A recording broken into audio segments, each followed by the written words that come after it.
Welcome to part 5 in the LSE Student Academic Mentor, otherwise known as SAM, online training. This series of short online training videos will give you all the preparation you need to start mentoring successfully. Please watch these training videos carefully in order, as there will be follow-up questions for you to answer to ensure you have listened to the advice. In part 1, you were introduced to the fundamental principles of mentoring itself and mentoring at LSE. In part 2, we looked at your roles and responsibilities as a SAM and the commitments we expect you to make. In part 3, we looked at signposting and well-being in relation to your mentees and to yourselves. And in part 4, we looked at the skills and techniques you'll need to be a good mentor. In part 5, we'll look more closely at having good conversations.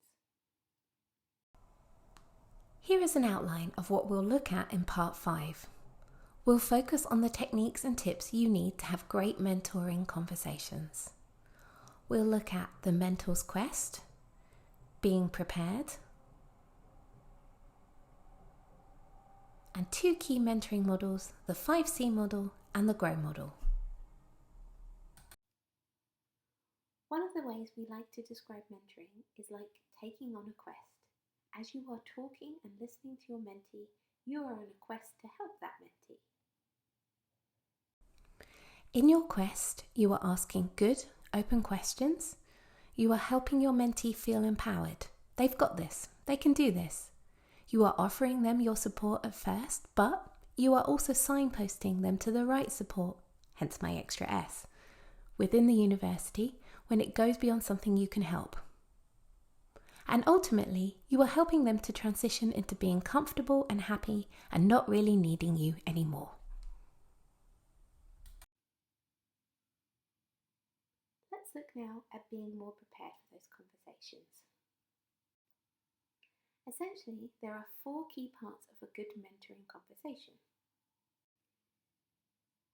Be positive. As a mentor, you should never let your mentee feel a problem is too big or can't be solved. Even if it is too big for you to help individually, reassure your mentee someone else in the university will be able to help them. Be adaptable. Your mentee may have messaged you that they want to discuss a particular problem, and then when you actually have the meeting, they want to discuss something else entirely. As a mentor, you should be prepared for this and be adaptable enough to respond to the change in conversation. Ask questions. As we've discussed, asking the right kind of questions can really help a conversation flow. And always remember to keep it confidential. As we discussed in part 3, unless you are concerned that the mentee may harm themselves, someone else, or break the law, all discussions between you and your mentee are confidential. So how do I get the most out of my meetings? Well, I make sure I ask questions. Questioning is a crucial part of facilitating good conversations. Much of this comes from developing extensive questioning skills.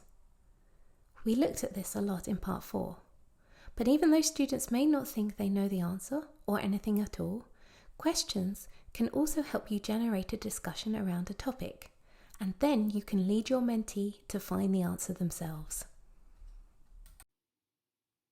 How do you answer a question without giving the answer? Well, one way is with another question.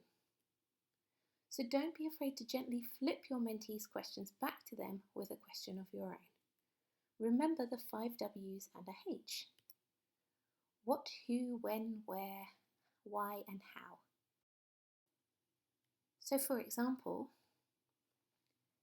say your mentee came to you with the question, I'm really confused by the lecture on national and regional disparities in Europe. You could ask, why were you confused? What did you find hardest to understand? Where have you gone to get some help on this? Or they might ask, I can't seem to get my weekly reading done at all. I always feel like I'm behind. And you could reply, where are you trying to do most of your reading? How much reading do you have to do each week? What reading techniques have you tried? They might say, I'm really worried I made the wrong choices with my modules. What modules do you think I should pick? And you could reply, well, why did you pick those modules initially? What interests you most about each module? Who else have you spoken to about this, such as their academic mentor or maybe LSE Life? Okay, let's look at the 5C model next. So the 5Cs are challenges, choices, consequences, creative solutions, and conclusions. This model offers a very structured way to have a mentoring conversation. For some people, this can work well, especially if you are nervous about having those first conversations. For others, you might find it a little too structured, but remember this is just one technique. You could adapt it, move things around, and find a way that works for you. This model is also question heavy, so remember to strike the right balance and allow your mentee to talk as much as possible. So for example, with the challenges part of 5C, you could open the conversation with asking things like, what are your goals for this session? What challenges are you facing right now? What are the key things you want to achieve this term, in this module or this year? What issues would you like to discuss? Even better than this, you might want to pose a few of these questions to your mentee before they come to the session, so they are already prepared with something to discuss. The next step is choices. This is where you encourage your mentee to think about how they might tackle the challenges they are facing. Note that as we have discussed, the emphasis is on the mentee finding their own solution and not you as the mentor providing the answer. So you could ask them things like, what are the potential ways you could tackle this challenge? What is option A? What is option B? Do you have any further options? What steps would you have to follow for this option to be successful? Is there anything else you haven't thought of that may work? Then you might like to explore consequences. So encourage your mentee to think through what might be the results of any chosen option with questions like, what are the positives of your chosen option? What are the potential negatives? Are there any further benefits you haven't thought of? Which of these options do you find yourself instinctively leaning towards? A tricky stage is the creative solutions stage.